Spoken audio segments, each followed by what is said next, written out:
Welcome to the goal action and highlights of Fulham season 1993-94.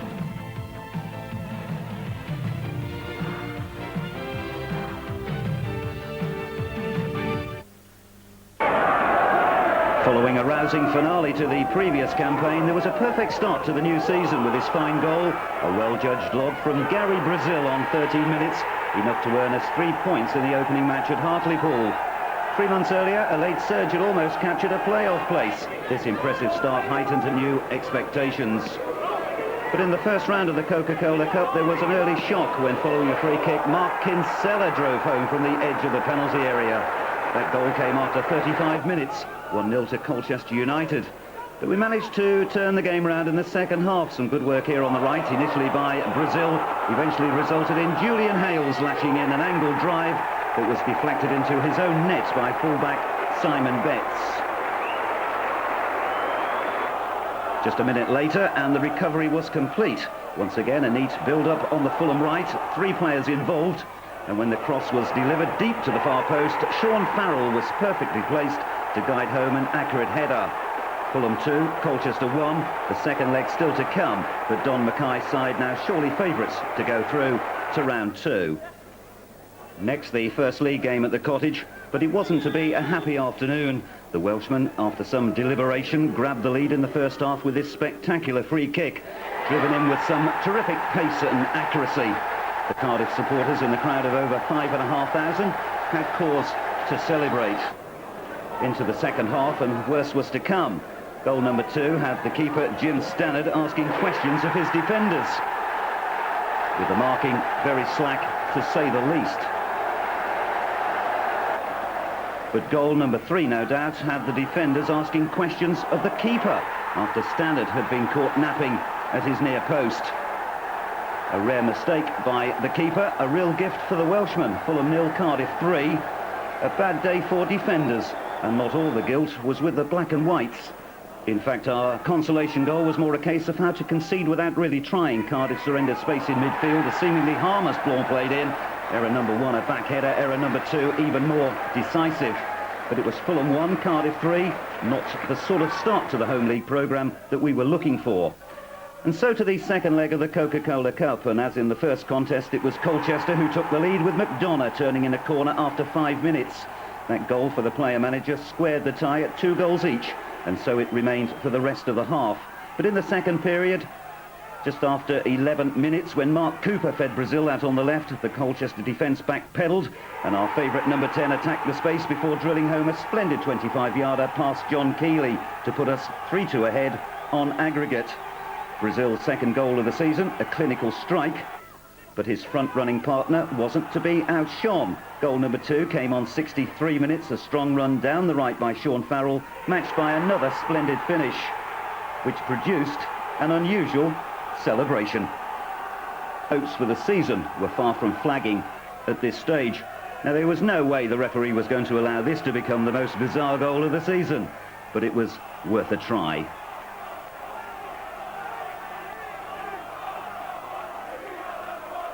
But there were further legitimate chances that followed for both sides. This one coming up for Colchester, a firm header from McGavin that only required a touch at the far post.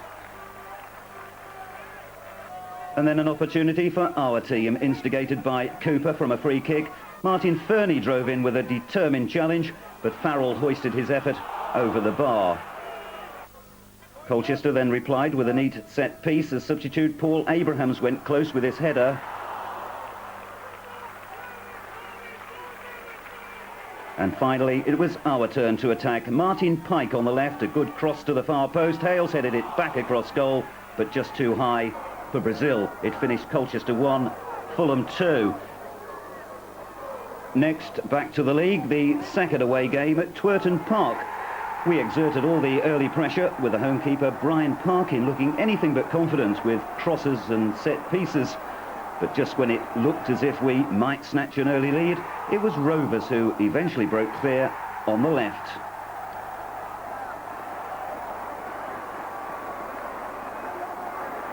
Now here's the long clearance which found John Taylor, who showed good control before galloping past Simon Morgan, before slotting the ball past Stannard. 1-0 to Bristol Rovers, that goal coming after just 11 minutes. We did have one good chance to reply before the break. The clearance from Clark nodded back into the danger area by Fernie, but from close range, Farrell screwed his effort over the top. 5 minutes into the second half, and Davis on the right for Rovers delivered a telling cross. Taylor was rather fortunate to get 2 bites at it, but Rovers number 8, with a bit of good fortune, cashed in on the opportunity to put the home side 2 ahead. But the Fulham players, to their credit, were far from finished. They deservedly replied on the 66-minute mark. Throw on the left, the ball eventually driven across. Brazil turned it back across goal. And Julian Hales opened his goal account for the season with a cheeky back heel.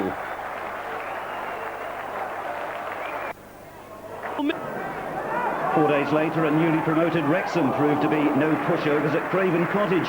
A good save from Stannard denied Bennett in the first half. And then in the second period, a tremendous cross was whipped over from the left, but the lack of a vital touch cost us 2 points as the match finished in a goalless draw.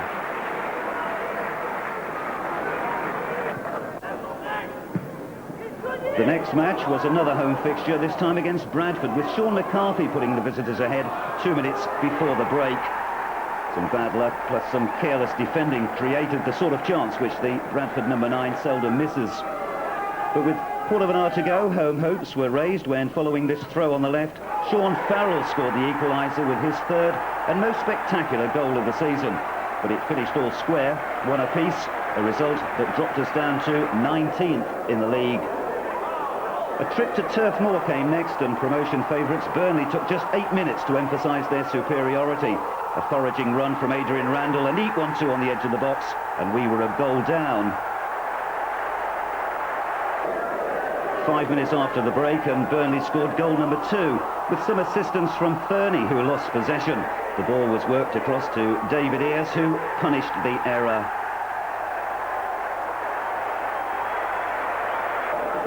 But 7 minutes later, we hauled ourselves back into contention. You wouldn't think so from this move, with Francis surging forward on the Burnley right.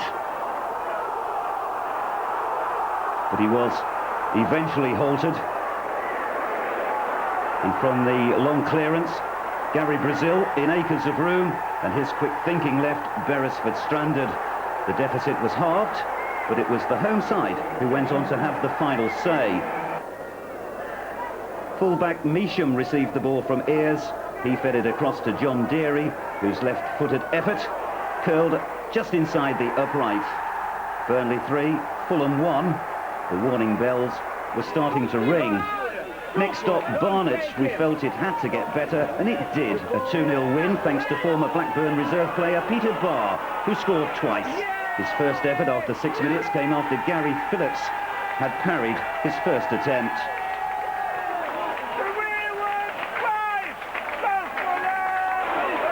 His second arrived 2 minutes before half-time. It was made by Julian Hales. Some good trickery on the right. Cooper well beaten. Alexander only half cleared the cross, and Barr nipped in to score number 2. In the second half, against a poor Barnet side who at this early stage already looked certain relegation material, we failed to add to our lead, mainly because of the excellent goalkeeping of Gary Phillips, who produced 3 outstanding saves. The first 2 in quick succession denied Hales, and with Barnet failing to effectively clear their lines, the third save prevented Barr from gaining a hat-trick. But after that good result, any thoughts of a recovery were rather short-lived, because 4 days later, York City made their long journey worthwhile with a 1-0 victory. This early goal, scored after just 4 minutes by Paul Barnes, proved to be enough to win the match. But the Black and Whites did have their chances. Jeff Eckhart was denied by Dean Keeley. And then Peter Barr was the provider for this acrobatic effort from Sean Farrell. The best effort in the second half again came from the number 9, who had Keeley at full stretch with an angled drive. A 1-0 defeat, not the best preparation for the Coca-Cola Round 2 contest that was to come against Liverpool.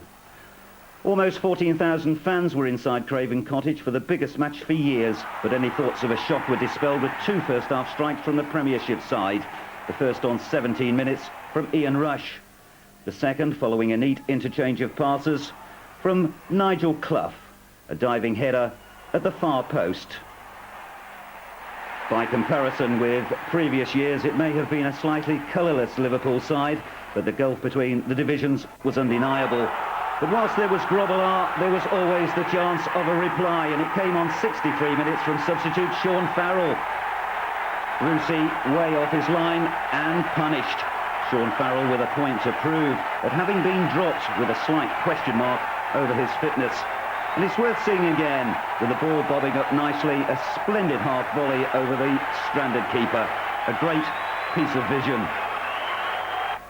But 7 minutes before the end, Liverpool regained their two-goal advantage from a free kick. Robbie Fowler steamed in at the far post to make it Fulham 1, Liverpool 3. A spirited performance, no disgrace, but alas, no glory. Back to the league business, next stop Huddersfield. Fulham 19th in the league. It was a position that needed improvement, but it proved to be another pointless excursion. Just one goal decided the match. It came from a set piece, with centre-back Stuart Hicks towering above the Fulham defence to head home after 36 minutes.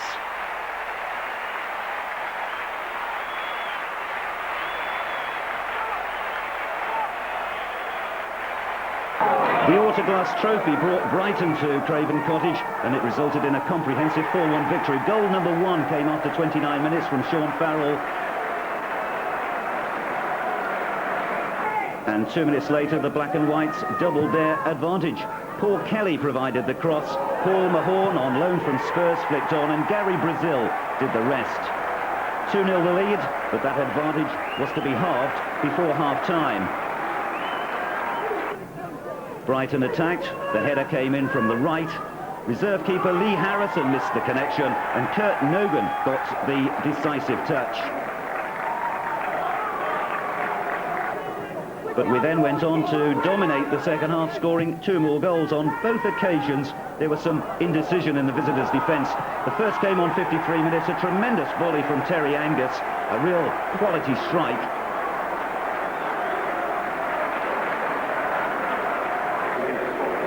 The second, our fourth of the night, came 2 minutes before full-time and was again a gift, a bad error from Ian Chapman, and Sean Farrell needed no second invitation in snapping up his 5th goal of the season.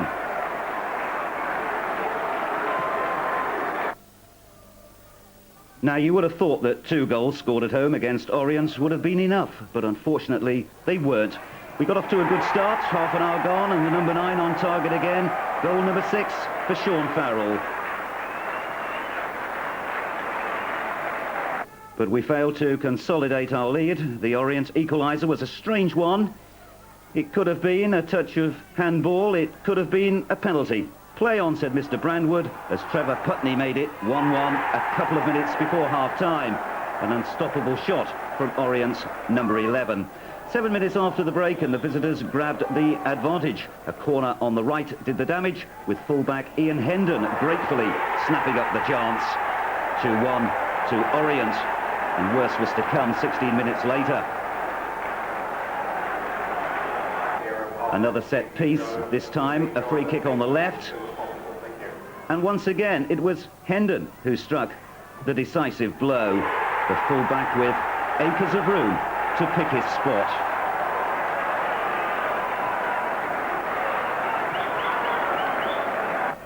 We did manage one late reply from this long throw on the right, flicked on by Angus and finished off by Brazil. The haste to restart was commendable, but with just 3 minutes to go, the game was effectively beyond reach. The next sequence, definitely not for the faint-hearted. Second round, second leg, Coca-Cola Cup, but it was Robbie Fowler who produced all the fizz. Rob Jones's shot was turned away. Fowler pounced for goal number 1. 30 minutes gone. 7 minutes later, there was no room here. Surely an indirect free kick inside the box, but there was space on the far side for Robbie Fowler to grab goal number 2. Coming up next, a cheeky move from Nigel Clough. And no, it isn't goal number 3 for Fowler, with this effort flying over the top. Fowler 2, Fulham 0 at half-time. 2 minutes into the second half, Liverpool were on the rampage down the right. Jones provided the cross, and Fowler couldn't miss. That was the hat-trick, but there was more. A change of angle this time. A move on the left. Julian Dix with the cross. Same result, same player. Fowler in the right place. It was goal number 4. Quarter of an hour later, danger through the middle. Clough with a beautiful pass like a hot knife through butter. And it's number 23 again, as Fowler made it 5. Now this is not an action replay. It is Fowler again, but he was denied this time by Stannard. At the end, Liverpool settled for 5. It was 8-1 on aggregate. Julian Hales went close to restoring some confidence in the match against Bournemouth, but Vince Bartram parried his close-range effort. But then in the second half, it was a swift 1-2 from the South Coast side that inflicted further wounds. After 51 minutes, McGorry's shot was turned away by Stannard, but Adrian Pennock snapped up the rebound. And then a minute later, before we really had chance to draw breath, from the same source, Steve Fletcher couldn't believe the space he had. The visiting supporters shared in the celebrations. Meanwhile, at the other end, Paul Mahorn showed strength and resilience, but not the right finish. The black and whites needed something special, and it almost came a few minutes later with a typical Gary Brazil volley, which whistled just the wrong side of the upright. With the side in the bottom 3, we needed something from the trip to Hull, and it looked as if we were on our way when Sean Farrell provided us with a lead in the 28th minute. Didn't look so good though when Stannard sent Linton Brown tumbling, but the keeper made amends by saving the penalty. Jim guessed right, but in the second half he made a right fist of Hull's equaliser. Substitute Richard Peacock denied us the 3 points by rattling in the rebound.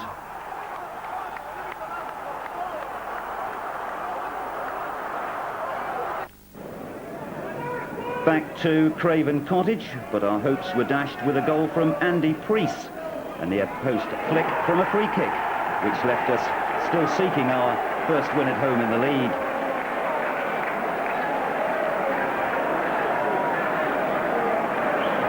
Sadly, our fortunes didn't improve at Elm Park. One goal again proved to be decisive. It came from super marksman Jimmy Quinn, a deft near-post header.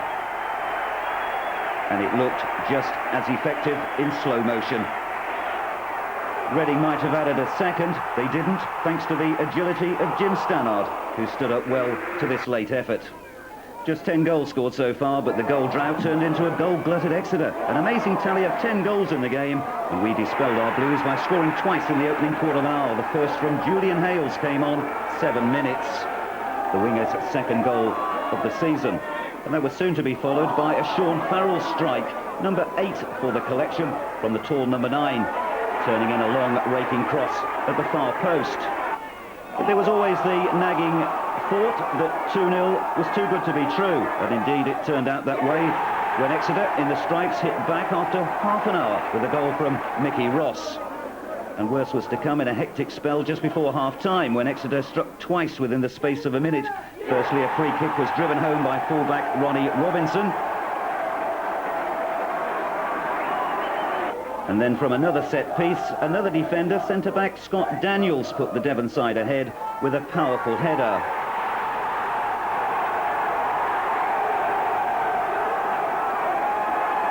The set pieces continued to be productive in the second half, with Fulham equalising from a flicked-on corner. Jeff Eckhart getting the final touch.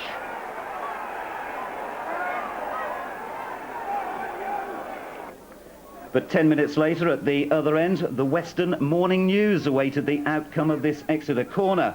And when it was delivered, it was bad news for Fulham, with Ronnie Jepson restoring Exeter's advantage. The calculators read Exeter 4, Fulham 3. And there was more to come as the home number 10 went on to complete his hat-trick. Ross's second came from Storer's cross. But before he could claim the match ball, our team responded with a typical effort from Gary Brazil. A good move, well finished.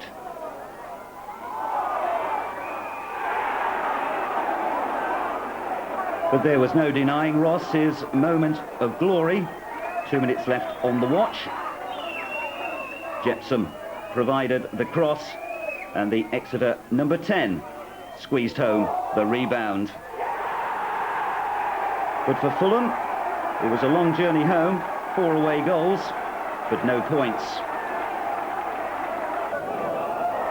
The month of November, traditionally a difficult time for Fulham Football Club. It hadn't started well at Exeter, and in the match against Brighton, we were frustrated in the early stages of the second half. And our frustration was to lead to despair as the visitors grabbed the advantage on 58 minutes.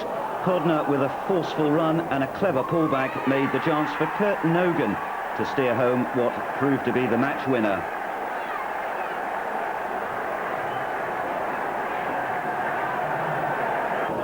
There were further chances, most notably for number 16, Paul McCarthy, who was denied by the woodwork, a close shave at one end.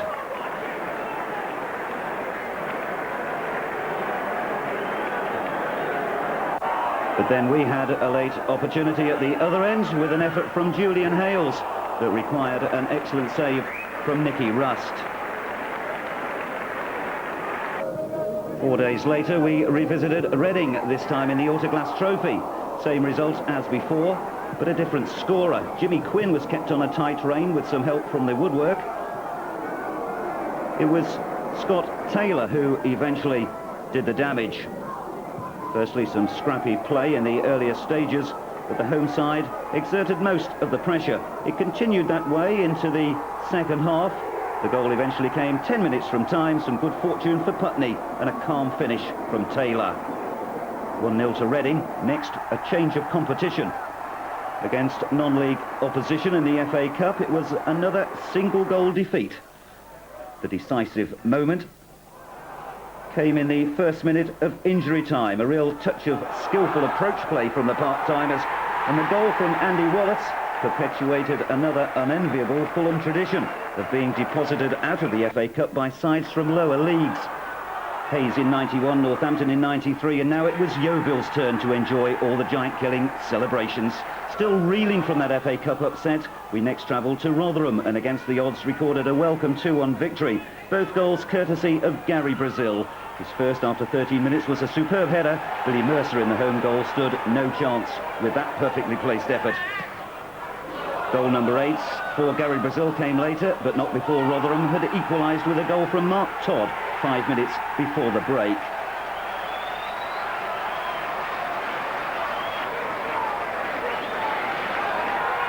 But Brazil's winner was special, a fine individual effort from the player who'd spent 5 years just down the road at Sheffield United.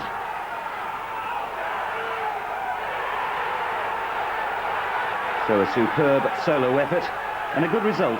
Rotherham 1, Fulham 2, but the Black and Whites remain rooted in the bottom 3.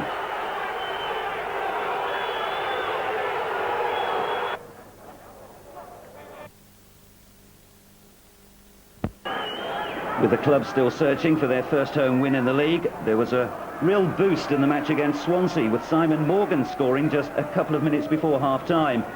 A spectacular strike that left Freestone helpless. Morgan's first goal of the season, and one that would surely earn him the nomination of GMB Man of the Match. But 10 minutes into the second half, and the home supporters must have thought it was going to be a case of here we go again. A bad ball played across the box had fellow defenders chasing shadows, and Sean Chappell was eventually able to clip in the equaliser. The shot going in despite Stannard's despairing dive. It could have been the end for Fulham, but to their credit, the players picked their heads up and regained the lead 13 minutes later. Simon Morgan was again involved, this time nodding across from Peter Barr back into the danger area for Julian Hales to score off a defender. Goal number 3, which clinched the first home win of the season, came from a set piece just 6 minutes from time. There looked to be some indecision and uncertainty, but that really wasn't the case. It was just that the players were taking time out to weigh up all the possibilities. And at the end of it all, Gary Brazil made sure that all the well-laid plans were rewarded.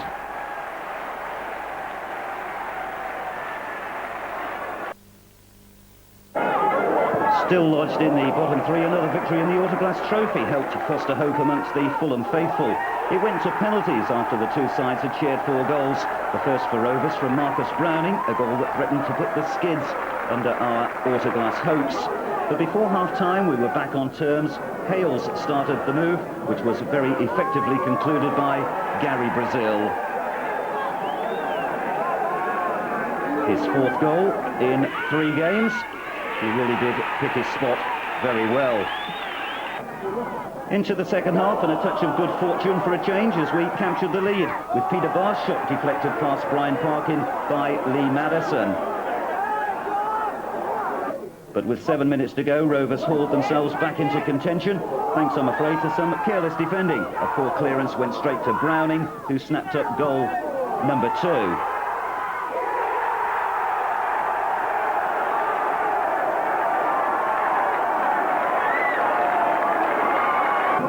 And so to the climax of the penalty shootout. It's the sudden death phase. Browning for Rovers, Stannard beaten.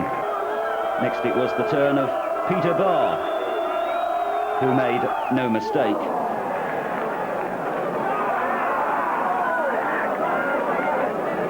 Lee Archer was next for Rovers. And Jim Stannard guessed right to put Fulham through with a brilliant save. The end of a very tense night. And judging from the reactions, you'd have thought that Fulham had already won the trophy. Stannard, the hero of the night, amidst tremendous relief and celebrations. It had to be one of the highlights of the season thus far. 10 days later, and the side faced a difficult trip to Cardiff. It was to be another of those agonising 1-0 defeats. The Welshman took the corner count by 16-0. But the main statistic in the match occurred halfway through the second half. A blistering finish from Nathan Blake.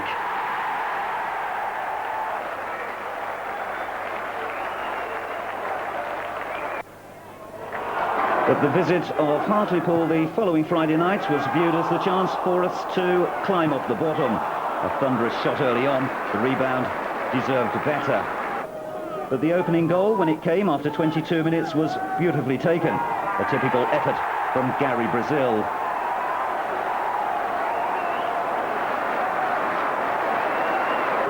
And then in the second half, Sean Farrell made sure of the points with another piece of clinical finishing.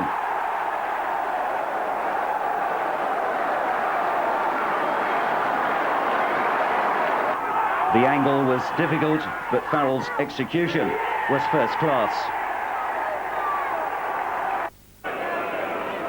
In the following match against Port Vale, there were no goals, but several chances for both sides. Firstly, we went close to gaining some festive cheer.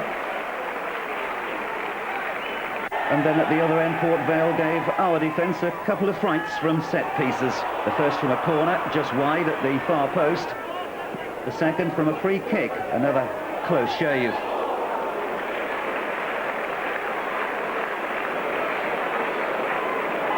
And then in the second half, it was Port Vale again who almost gained the decider. Once again, a free kick was close to being productive. Straight on to the team coach after the Vale match for the trip to Plymouth. But the long journey seemed worthwhile when skipper Simon Morgan silenced the home supporters in a crowd of over 15,000 by giving us the lead. But 16 minutes later, Kevin Nugent pulled Plymouth level. In the second half, Paul Dalton put Shilton's side ahead, and an unhappy afternoon was completed at 5 minutes from time when Onweri unwittingly deflected a cross into his own net.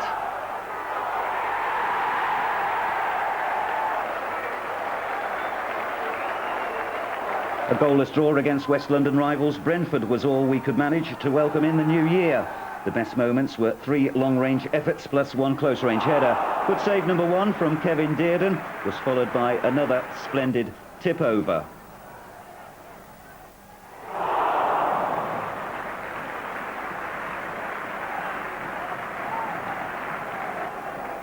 Then Jim Stannard had the chance to show his agility.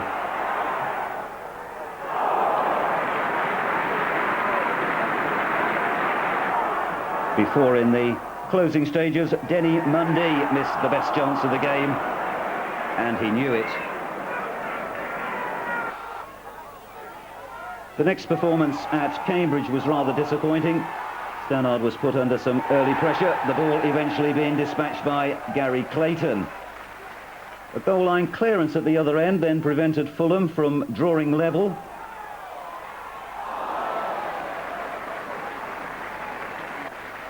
And then following a quick Cambridge break, the woodwork saved the Black and Whites from going 2 goals in arrears. Claridge initially scampering down the left-hand side, but from the resultant cross, the header came back off the crossbar. But goal number 2 for the home side did arrive in the second half, courtesy of Kofi Nyama. Duncan Jupp unfortunately failing to clear the cross. And then a fine set piece made it Cambridge 3, Fulham 0, with Gary Clayton adding his second goal. So halfway through the season, Fulham hadn't been out of the bottom 3 since the end of September. Indeed, the next match at Blackpool went some way towards illuminating the season, with a brilliant opening goal from Peter Barr.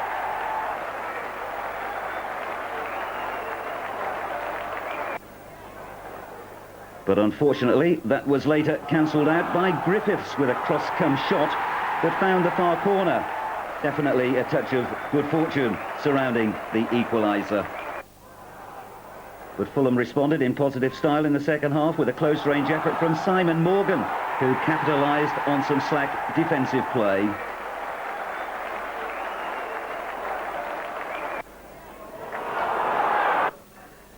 In a roller coaster of a contest, Blackpool pulled it all square when Bamba directed in a corner from Griffiths. 2-2, still time for a winner. The match deserved a grandstand finish, and it came from the deadly duo. An intricate move, Farrell, Brazil, and after a little hesitation, Farrell again with a finishing touch. It finished Blackpool 2, Fulham 3.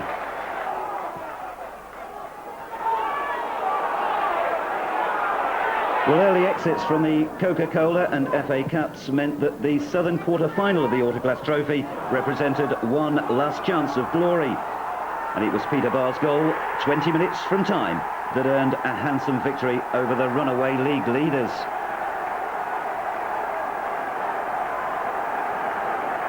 But in the next match against Hull, it was the old story and the old failing of losing by solitary goals. Some early pressure from the visitors, but the defence held firm. And then a chance created at the other end, but Farrell's header was directed straight at Alan Fettis. Into the second half, and Hull's number 10, Dean Windass, could hardly believe his good fortune. A Fulham move broke down in midfield. Windass received the ball in his own half just before racing away to beat Stannard with a cool finish. Fulham 0, Hull City 1. The next match, though, produced a result that was as welcome as it was surprising. An early corner unlocked the door as Terry Angus forced the ball over the line to notch his first goal of the season. But the hero turned villain 2 minutes later when he got into a terrible tangle with Robert Murray, the striker taking full advantage. It was all square, one apiece, but we recaptured our lead from the penalty spot 10 minutes after half-time. Gary Brazil was sent sprawling, and the same player stepped up to smartly dispatch the spot kick. But that wasn't the end of the story. There was one more goal to come. An excellent example of real persistence from Jeff Eckhart made it a handsome 3-1 away victory. Eckhart's celebrations continued almost until the final whistle.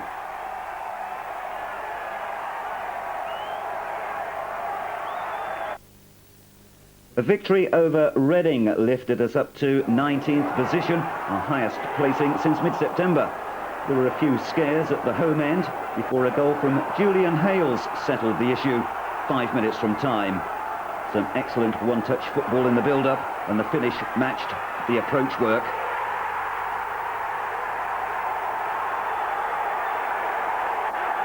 A goal of quality, well worth seeing again. This was the strike that inflicted a surprise defeat on the championship favourites. A confidence-boosting win for the Cottagers.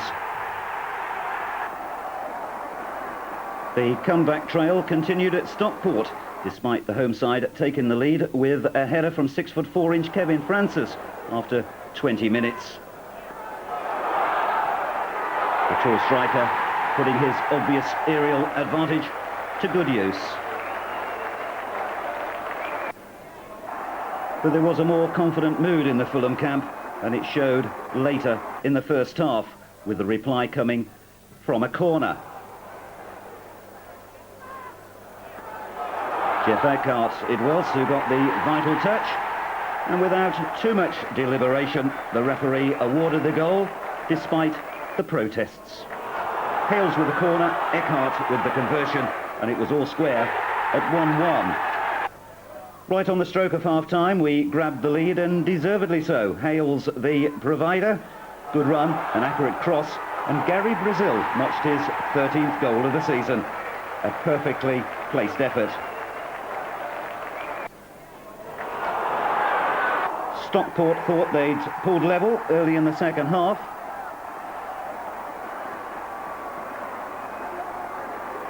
It was Barras who found Wallace with a free kick, and when the cross was delivered, they were queuing up on the far post. But the effort from Lee Todd was ruled out for offside.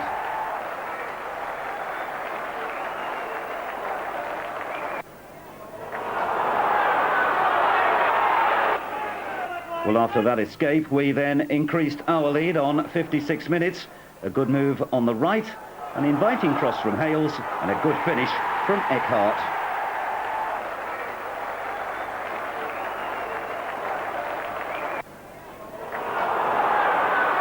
Stockport then reduced the arrears. Frayne, Todd and Francis combined to set up the chance for Andy Priest to make it 3-2.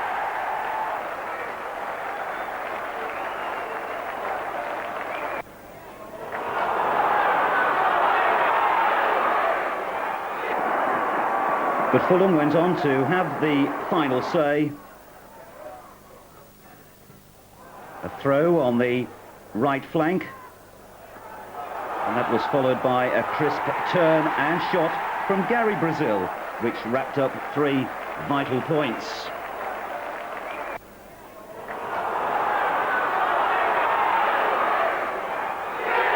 Brazil went on to score 2 more goals in the Autoglass semi-final against Wycombe 3 days later. The first came from a corner after just a minute, settling Fulham's nerves on such a big occasion in front of a crowd of almost 9,000. It was a lead we held for an hour until substitute Tim Langford got the better of Glenn Thomas to prod home the equaliser.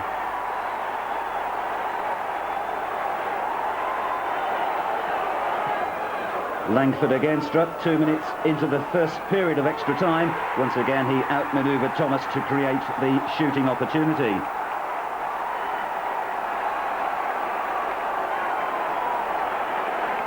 With a place in the Wembley final at stake, it was a tense finish. And 6 minutes from the end, Peter Barr swung over the cross for Gary Brazil to keep our hopes alive.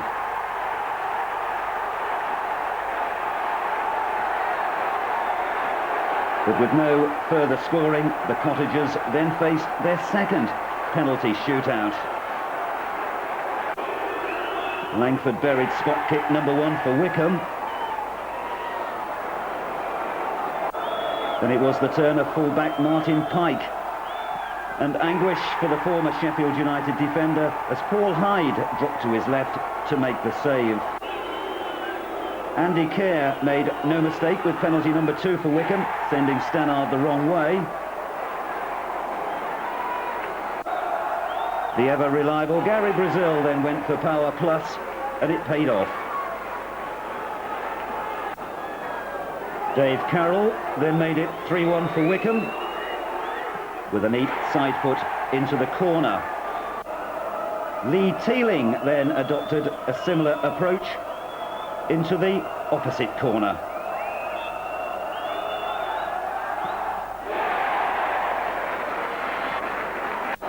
And then came the save that Fulham needed, with Stannard guessing absolutely right to deny Simon Stapleton. The next player to feel the pressure was Duncan Jupp. His effort was saved, and we were back on the ropes. It was all down to Wycombe's Jason Cousins. Stannard made the correct move, but just failed to make enough contact. Wycombe went through to Wembley, 4-2 on penalties, at the conclusion of an agonising night. There was only one way to follow that massive disappointment, and that was with a win against Blackpool in the next home encounter 4 days later. And this we did with a solitary goal. Gary Brazil, so often goal scorer, turned into goal creator. His left flank cross took a touch or two before being side-footed home by Cypriot international Ara Bedrosian.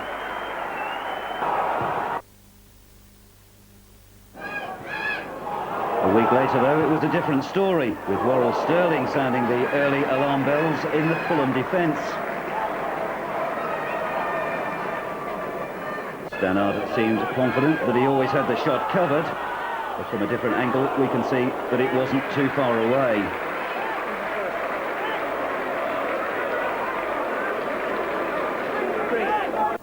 The only goal of the game came on 23 minutes. Lee Archer broke clear down the left, and Rovers top marksman John Taylor stretched to remind us that a long stern battle lay ahead, despite our 15th placing, which was our highest league position since the end of August.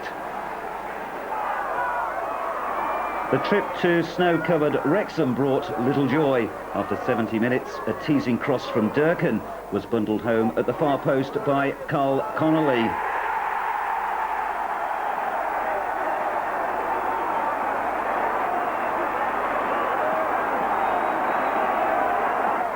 And 7 minutes later, after a shot had rebounded off the crossbar, Durkin himself was on hand to steer in goal number 2. It had been a frosty reception for us in Wales, and in the slippery conditions we failed to consolidate our foothold in Division 2. But against Burnley at the Cottage, we once again managed to sweep aside better opposition. Visiting keeper Marlon Beresford assisted in giving us the lead by failing to hold on to Simon Morgan's 10th minute strike. But Burnley replied with 2 goals before the break. A flicked-on header by Phyllis Kirk sent David Ayres racing clear. The winger made no mistake.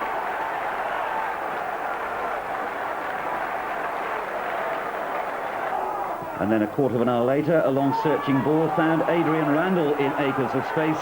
Burnley's number 6 raced almost unchallenged into a good shooting position before beating Stannard.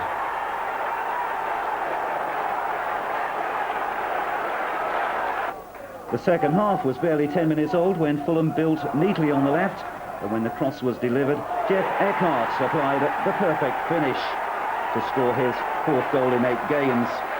Team sponsors GMB showing on his shirt, the trade union would approve of that effort. 20 minutes later, a foraging run by Bedrosian sprung bar free on the left, and his cross required the most delicate of touches from Gary Brazil. The comeback was complete. It was Fulham 3, Burnley 2.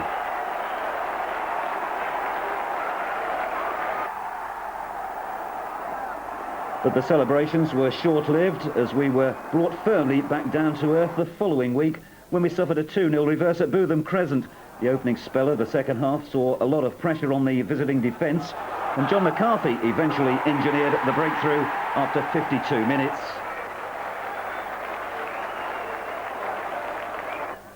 "12 minutes later and the York side added their second. A push at the far post was spotted by the referee, Mr. Hilbron, who pointed to the spot. And number 9, Paul Barnes, stepped up to slot away the penalty. There was no further addition to the score in the final 20 minutes. The match resulted in a 2-0 defeat.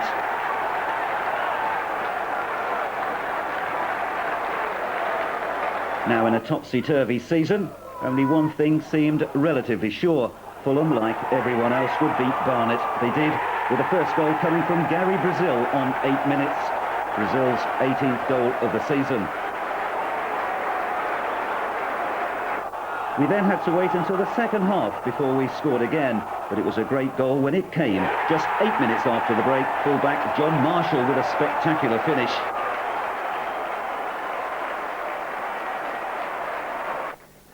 Goal number 3 was equally well executed. A beautifully weighted through ball. Peter Barr sprung the offside trap and did everything right, much to the annoyance and frustration of Gary Phillips. 3-0, and Barnet dispatched to the end of the Northern Line with relegation a certainty. Here's Peter Barr again, showing that he knew exactly what he wanted to do.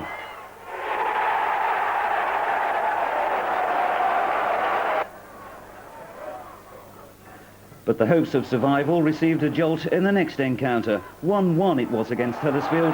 The Cottagers scored first with Terry Angus powering in this effort after 18 minutes. Delight for the centre-half at scoring his second goal of the season.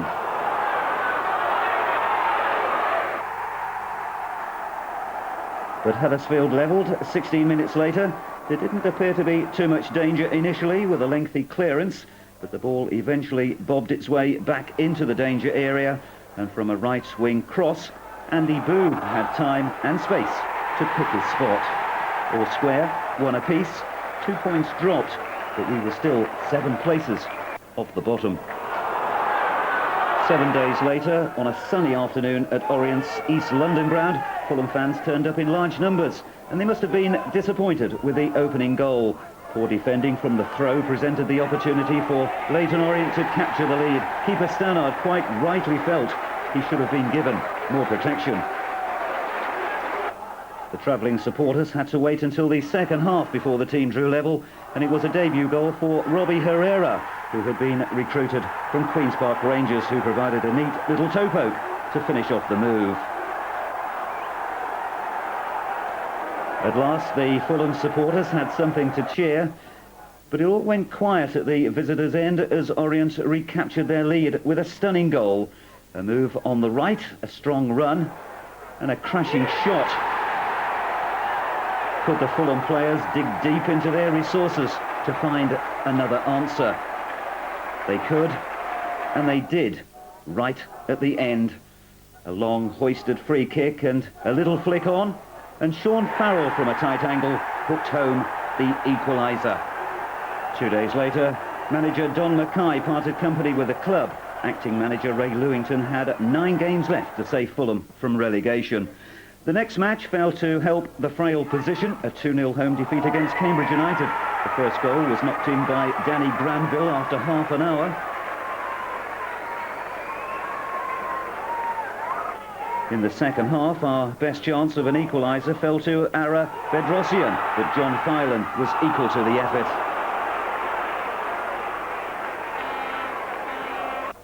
And then with quarter of an hour to go, Cambridge made sure of the points, with Butler doing all the hard graft on the left, before putting over a low cross for Carlo Corazin to tap home the second.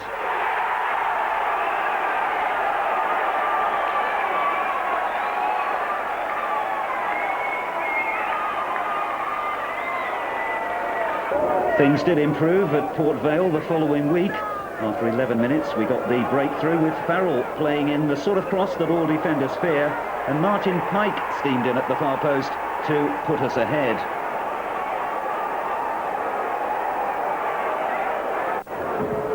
And things went from good to better later in the half, when a careless clearance from Musselwhite enabled Farrell to make it 2-0. The number 9's 12th goal of the season, and really it was one of the easiest. Which way is the temple? But with 4 minutes remaining before half-time, none of the gods on high could save us from conceding a soft goal. Joe Allen's effort trickling into the far corner, despite some valiant late efforts to retrieve the situation. Port Vale's equaliser in the second half was another one guaranteed to cause nightmares. The Fulham defenders just couldn't get the ball away, and Joe Allen again struck to deny us 2 valuable points.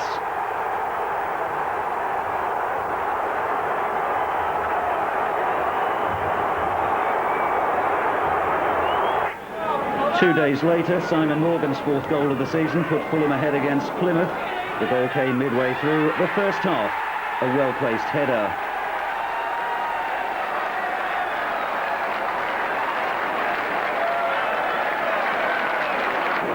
And we can see again in replay how the free kick caused all sorts of problems in the visitors' defence before Morgan was the first to react as the ball came down. In the second half, Plymouth sought an equaliser, and it came on 75 minutes. Firstly, Stannard saved well from Barnet, but the Fulham keeper's luck was out as the rebound was turned back across for Kevin Nugent to glance in. It was hands on heads time again. Fulham 1, Plymouth 1. Lodged just above the relegation zone, a trip to local rivals Brentford didn't represent the most attractive proposition, particularly as the home side were presented with a gift after just 5 minutes. Robert Taylor saying, "Thanks very much."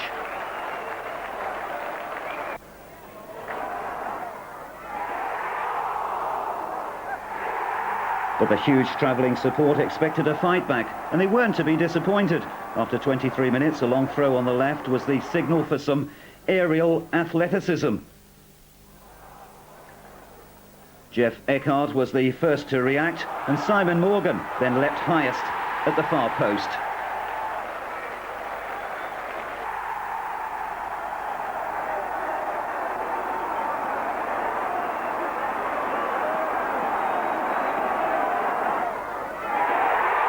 It was just the tonic Fulham fans wanted.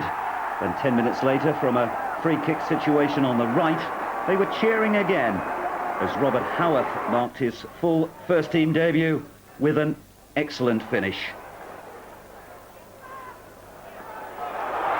Goal number 1 in Fulham's colours for the youngster.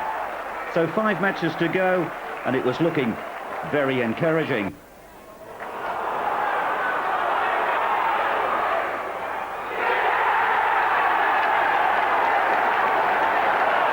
But then came a stalemate against Bradford City. Both sides had chances, although this effort from Paul Reed was never going to trouble Jim Stannard.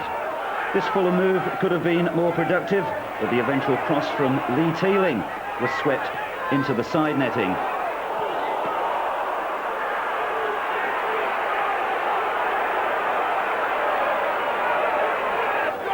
Another need to build up here was ended when Robbie Herrera fired a terrific shot just wide of Tomlinson's left-hand upright.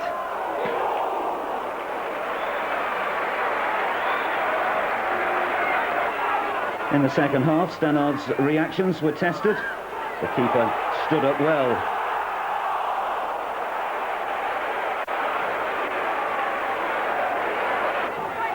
And our best opportunity to win the match fell to Gary Brazil, who fell to beat Tomlinson with a close-range header.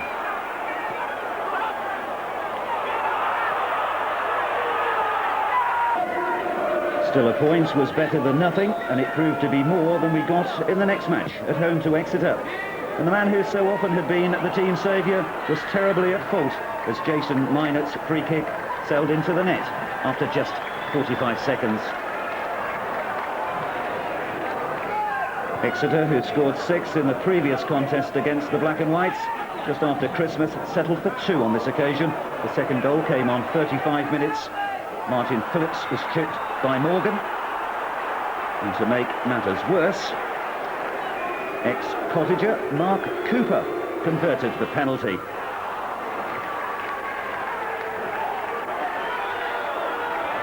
Just before half-time, there was further controversy at the other end. Robert Howarth showed a good turn of pace as he latched onto a through ball. Kenny Vasey in the Exeter goal blatantly brought him down. Now all eyes focused on the referee. Would Mr. Borrett's card be red or yellow? It had to be red, surely, for the professional foul.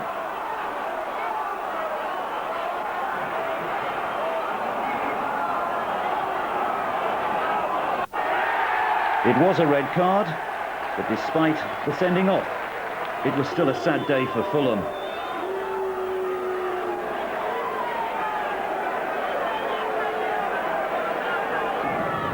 The Fulham fans who thronged to Brighton were sent home 2 goals the worse for wear, as the Seagulls on-loan striker from Arsenal, Paul Dickov, struck twice.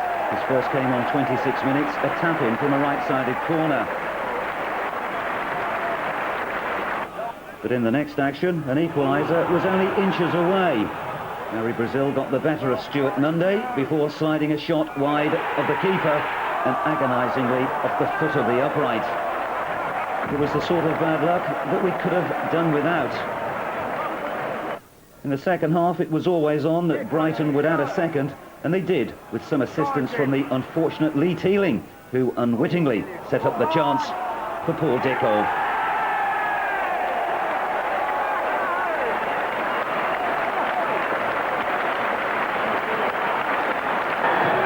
In the next match, the woodwork that would have denied us at Brighton came to our rescue against Rotherham. And then 20 minutes before time came the goal that we desperately needed. Julian Hales provided the ammunition and Sean Farrell produced the bullet header. It was the best move of the game, a vital goal that meant the relegation issue was still very much in the balance. And so to Swansea, the final fling to decide Fulham's fate. An agonising moment early on, off the top of Harris's head. Brazil in with a chance. He beat Freestone, but unfortunately his shot also evaded the far post. So close for Brazil. But was that an indication of how the afternoon was to go for Fulham?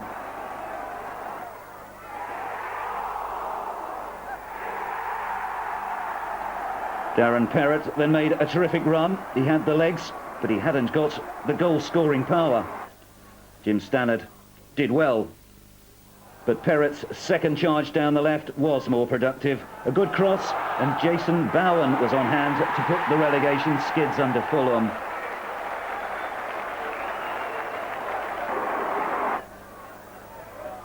Seven minutes before time, and our fate was almost sealed. Torpy's shot was palmed away by Stannard, and Perrott made no mistake with a rebound. There was still time, though, for a late consolation, but that was all it was to be. A long clearance from Stannard was latched onto by Hales. He fed Brazil, and Fulham's number 10 notched his first goal for 10 games. It was well into stoppage time. The Swansea defence was caught square. A slide rule pass from Hales, the Nats graduate, and the player who had opened the season scoring at Hartlepool scored Fulham's final goal of the campaign at Swansea. It was Brazil's 20th strike of the season, scored in the knowledge that his next Fulham goal would be in Division 3. At the end of the season, Ken Myers spoke to some of the players. Many disappointed seasons, but you guys happy with the goals you scored? Anyone particular? Well, I'm not happy with the number I scored, Ken, obviously, but I did score a couple of good goals. I think probably the best one was at home to Reading, an important goal because it looked like we were going to head for a 0-0 draw at home, and managed to score, I think, about 5 minutes from the end, and that was very pleasing. The other goal really was Exeter away, which was an unbelievable game. You know, you don't expect to score 4 goals away from home and go down 6-4 and go down without getting a point at all. And that, you know, I made it 1-0, and I thought from then on, especially when Baz got the second, that we were going to win the game. But unfortunately, it was an unbelievable game, and they managed to beat us 6-4. Another highlight of the season, Liverpool at home in the Colchester. Yeah, that was a highlight. I mean, it was a shame the way the result went, but just 12,500 at Fulham was a brilliant atmosphere. It was a horrible night, as we all know, but the fans came out in numbers, and the atmosphere when you ran out even to warm up half an hour before the game was something I'll remember, and it's something that we want more of at Fulham. Any particular goal that you would look back on? A couple of good goals against Stockport up there, which was quite a hard fixture on pretty much a beach of a pitch. I mean, as results go, that's probably one of our best results of the season. And there was a couple of good goals against Wycombe in the Autoglass, but there again, that was another disappointing night. So it's hard to really remember the many games that were really that decent for us. You scored a few goals. Anyone particularly standing in your memory? Yeah, I've got 6, not quite as many as the season before, but still pleasing for a defender. I think the one against Burnley was a good one. Against the goalkeeper who was voted the best in the division by the players. He hit a volley that was a bit too hard for him to handle straight at him, and he just let it straight through his hands. But that set us on the way to an important win, and at that stage it looked like we might survive. And of course you scored a number of goals with your head. I guess you're popping up from the back of defence. Yeah, scored an important one on Easter Monday against Plymouth at the Cottage. That was important. I scored home and away against Plymouth this year. It always seemed to be my lucky side. And it was good. I enjoyed getting up there and scoring a few goals.